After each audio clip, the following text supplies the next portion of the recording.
دوستوں آج کی اس ویڈیو کے اندر ہم بات کرنے والے ہیں دنیا کے سب سے متنازع ترین انسان کے بارے میں۔ ایک ایسا انسان جس نے قریباً 60 لاکھ یہودی لوگوں کا قتل عام کیا۔ ایک ایسا انسان جس کی وجہ سے دوسری جنگ عظیم کا آغاز ہوا۔ ایک ایسا انسان جو جرمنز کو دنیا کا حکمران سمجھتا تھا۔ جی ہاں دوستوں، ہم بات کرنے والے ہیں ایڈولف ہٹلر کے بارے میں۔ ایڈولف ہٹلر 20 اپریل 1899 میں جرمنی کے ہمسایہ ملک آسٹریا میں پیدا ہوا، لیکن پہلی جنگ عظیم کے بعد وہ جرمنی میں رہنے لگا۔ دوستوں پہلی جنگ عظیم کے آخر میں ایک ایسا واقعہ پیش آیا جسے دنیا کی سب سے بڑی غلطی جانا جاتا ہے۔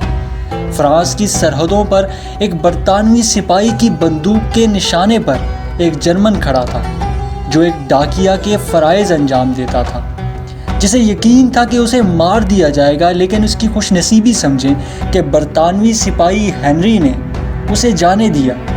ہنری کیا جانتا تھا کہ جسے وہ چھوڑ رہا ہے وہ دنیا پر عذاب بن کر اترے گا۔ جی ہاں دوستوں، وہ ڈاکیہ ایڈولف ہٹلر تھا۔ ہٹلر مصور بننا چاہتا تھا، لیکن جرمن پر ہوتے ظلم دیکھ کر اس نے اپنا ارادہ تبدیل کیا۔ اس نے خود سے وعدہ کیا کہ وہ جرمنی پر ہونے والے اس ظلم کا بدلہ لے گا۔ ہٹلر نے اپنی سیاست کا آغاز جرمنی کی ایک چھوٹی سی پارٹی سے کیا جس کا نام جرمن ورکرز پارٹی تھا، جو بعد میں نازی پارٹی سے جانی جانے لگی۔ بظاہر یہ ایک چھوٹی سی پارٹی تھی، لیکن اس پارٹی میں موجود لوگ جرمنی پر ہونے والی اس ذلت کا بدلہ لینا چاہتے تھے جو انہوں نے پہلی جنگ عظیم کے بعد اٹھائی تھی۔ چنانچہ 1921 میں ہٹلر کو اس پارٹی کا سربراہ بنا دیا گیا۔ ہٹلر جرمنی میں انقلاب لانا چاہتا تھا، اسی لیے اس نے ایسے نام کی ایک تنظیم بنائی اور ان تمام لوگوں سے حلف لیا کہ وہ ہٹلر کے نام پر کٹ مریں گے۔ دوستوں ہٹلر انقلاب لانے کا کوئی موقع ڈھونڈ رہا تھا جو اسے روہر نے فراہم کیا۔ روہر جرمنی کا ایک ایسا علاقہ تھا جہاں بہت سی انڈسٹریز آباد تھی، جس پر بیلجیم اور فرانس نے قبضہ کر رکھا تھا۔ جرمنی ان کا مقابلہ تو نہ کر پایا، لیکن اس نے تمام مزدوروں سے کہا کہ اگر وہ کام چھوڑ دیں تو جرمنی ان کو گھر بیٹھے تنخواہیں دے گی۔ لیکن یہ جانتے ہوئے کہ جرمنی کا خزانہ خالی ہے، جرمنی نے نوٹ چھاپنا شروع کر دیے۔ اتنے نوٹ چھاپے گئے کہ جرمنی کی کرنسی کا دیوالیہ نکل آیا۔ ایک روٹی کی قیمت 1 ارب مارک ہو گئی۔ لوگ دکانوں پر نوٹوں کی ٹوکریاں بھر کے لے کر جاتے۔ ان حالات میں ہٹلر کی حکومت پر تنقید سے لوگ اس سے متاثر تھے، چنانچہ اس نے فیصلہ کیا کہ وہ زبردستی اپنی حکومت بنائے گا۔ 8 دسمبر 1923 کو ہٹلر نے اپنے ایسے کارکنوں کی مدد سے شہر پر نازی حکومت کا اعلان کر دیا۔ اسے توقع تھی کہ وہ یہ کر گزرے گا، لیکن جرمن پولیس کے ساتھ لڑائی سے ہارا گیا۔ اسے قید کر لیا گیا اور اس پر غداری کا مقدمہ چلایا گیا۔ 9 ماہ قید رہنے کے بعد ہٹلر آزاد ہوا۔ اس نے جیل میں رہتے ہوئے اپنی ایک کتاب لکھی جس کا نام مائن کیمپ تھا، یعنی میری جد و جہد۔ ہٹلر کی قید کے دوران جرمنی کے حالات مزید ابتر ہوتے گئے، چنانچہ ہٹلر نے فیصلہ کیا کہ وہ الیکشن لڑ کر اپنی حکومت بنائے گا۔ الیکشن لڑنے کے لیے اس کو ایک ایسے پروپیگنڈا کرنے والے انسان کی ضرورت تھی۔ کچھ ہی عرصے میں اسے یہ انسان بھی مل گیا۔ اس کا نام گیبلز تھا۔ یہ شخص بظاہر معذور تھا، لیکن چالاکی اور شاطر دماغی میں اس سے کوئی آگے نہ تھا۔ اسی کا کہنا تھا جھوٹ اتنا زیادہ اور اتنا اچھا بولو کہ وہ سچ لگنے لگے۔ دوستوں ہٹلر کے وزیر اعظم بننے میں ایک رکاوٹ تھی جس کا نام ہینڈنبرگ تھا۔ یہ جرمنی کا صدر تھا۔ یہ کسی صورت بھی ہٹلر کو وزیر اعظم نہیں بنانا چاہتا تھا۔ ہٹلر نے ہینڈنبرگ کے خلاف صدر کا الیکشن بھی لڑا، لیکن وہ ناکام رہا کیونکہ ہینڈنبرگ پہلی جنگ عظیم کا ہیرو تھا۔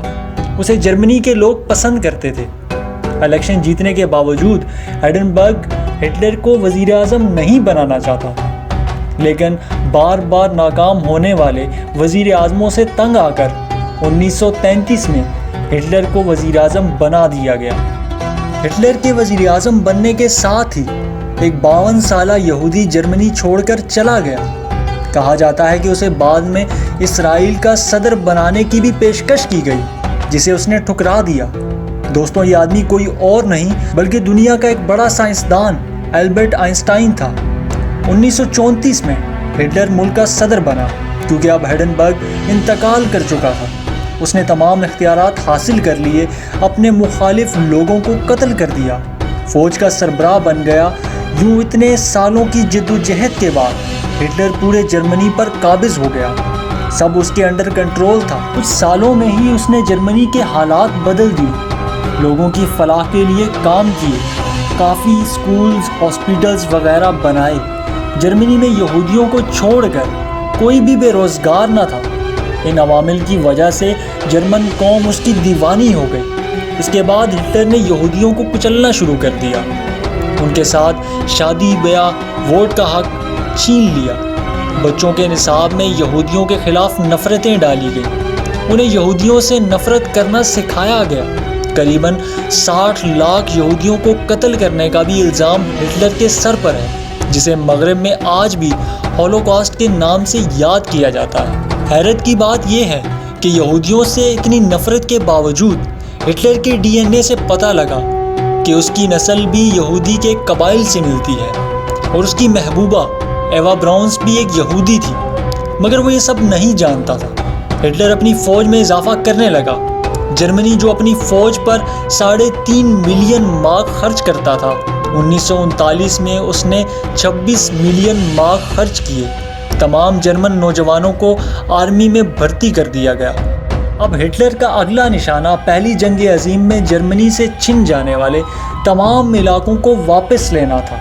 یہ سب علاقے حاصل کرنے کے بعد وہ چاہتا تھا کہ مغرب میں ایک بڑا ملک بنایا جائے۔ چنانچہ اس نے سب سے پہلے رائن لینڈ پر حملہ کر دیا اور کوئی گولی چلائے بغیر وہ اس ملک پر قابض ہو گیا۔ اس کے بعد وہ آسٹریا کی جانب بڑھا اور 1938 میں وہ آسٹریا پر بھی قبضہ کر گیا۔ ان 2 فتوحات سے اس کے حوصلے بلند ہو گئے۔ چیکوسلوواکیا میں شامل سیدیتن لینڈ کا علاقہ بھی اس نے برطانوی وزیر اعظم سے واپس لے لیا کہ یہ اس کی آخری شرط ہے اور اس کے بعد وہ کوئی علاقہ نہیں مانگے گا۔ ہٹلر نے چیکوسلوواکیا میں بغاوتیں کروا کر اس علاقے پر بھی قبضہ کر لیا۔ اب اس کا اگلا ہدف پولینڈ تھا۔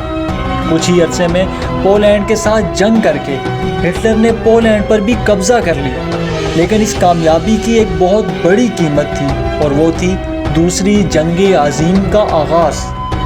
برطانیہ اور فرانس نے جرمنی کے خلاف جنگ کا اعلان کر دیا، لیکن جرمنی کو ان دونوں سے زیادہ خطرہ روس سے تھا۔ چنانچہ اس نے روس کے صدر اسٹالن کو لالچ دیا کہ وہ اس سے اگر 10 سال جنگ نہ کرنے کا وعدہ کرے تو وہ دونوں فتح کیے ہوئے علاقوں کو بانٹ لیں گے۔ تو یہ معاہدہ طے پا گیا۔ اس کے بعد ہٹلر نے Holland, France, Sudetenland, Norway, Belgium پر 1 سال سے کم عرصے میں قبضہ کر لیا۔ ہٹلر کو اب کوئی روکنے والا نہیں تھا، وہ فتوحات پر فتوحات حاصل کیے جا رہا تھا۔ 1940 تک ایسا لگ رہا تھا کہ وہ پورے مغرب پر قبضہ کر لے گا۔ ہٹلر کا اگلا ہدف برطانیہ تھا۔ برطانیہ کا صدر چرچل ہٹلر کے آگے ڈٹ گیا۔ 4 ماہ تک رہنے والی اس جنگ میں ہٹلر کو نقصان ہوا، اس کے 1800 طیارے تباہ ہوئے۔ اس کی بڑی وجہ برطانیہ کا ایجاد کردہ ریڈار سسٹم تھا۔ جی ہاں دوستوں، برطانیہ وہ پہلا ملک تھا جس کا اپنا ریڈار سسٹم تھا، اور یہ اسی کی ایجاد تھی، اور اس وقت کسی ملک کے پاس ریڈار سسٹم نہیں تھا۔ لیکن ہٹلر کے لیے نقصان بڑا نہ تھا۔ وہ چاہتا تو برطانیہ جیسے چھوٹے ملک کو فتح کر سکتا تھا، لیکن اس کی نظریں روس جیسے ایک بڑے ملک پر تھی۔ اس نے روس پر حملہ کر دیا۔ اسٹالن، جس سے ہٹلر کا معاہدہ ہو چکا تھا، اس کو اس کا کئی دنوں تک یقین نہ آیا۔